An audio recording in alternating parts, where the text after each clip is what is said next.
O guys, update tayo guys. Bago na sa akong upload.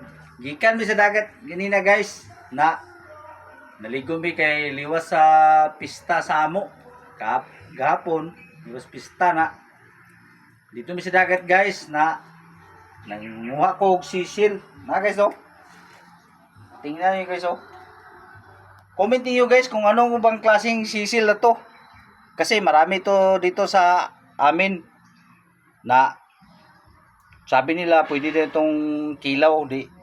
Stingan natin. Atong pwede nating i-try natin. Try natin kilaw guys. Kung kuan ba. Comment lang niyo i-follow anong klaseng sisil ba ito. Oo. So guys lagay natin sa kuan. Sa lagayan.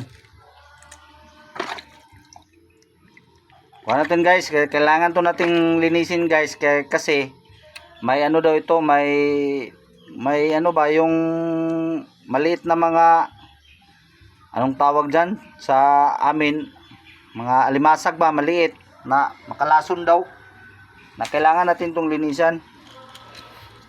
No.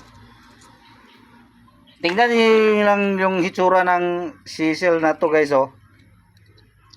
Comment nyo lang kung ano ba klase ito. Kaya sabi nila dito sa amin, maano daw to, masarap daw ito sa kilaw. Kaya try natin pag kilaw. Oh. No, marami tong kuha ko. Linisan itong gilid-gilid dito kasi may ano daw ito, baka may nakapasok na ano, yung mga maliliit na alimasag, baka makuha na tayo.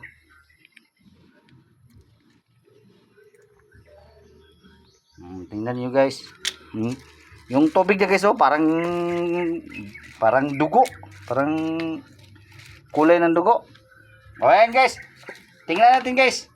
Atong i-try o ano ba? Kung anong masarap ba to? Anong klaseng kuan to? Try natin.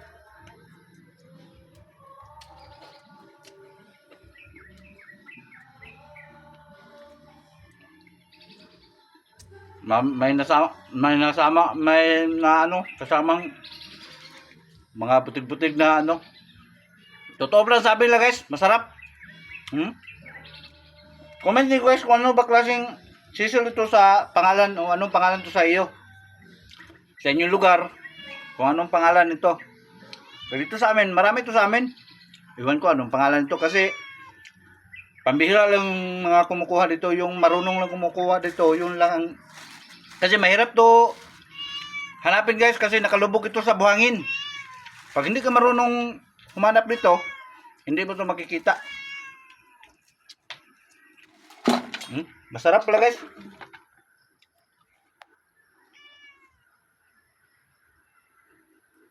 Okay, masarap.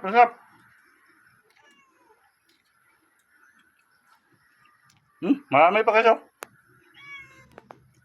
Dito sa amin guys, ako lang kumakain dito kasi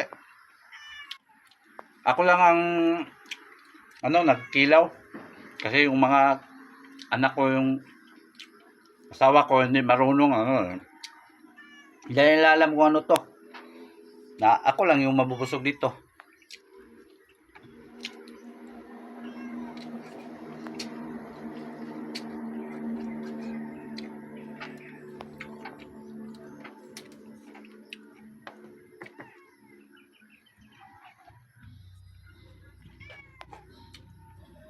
Okay guys. Sana napanood nyo to. I-like nyo, i-follow, i-comment. Salamat guys. Thank you.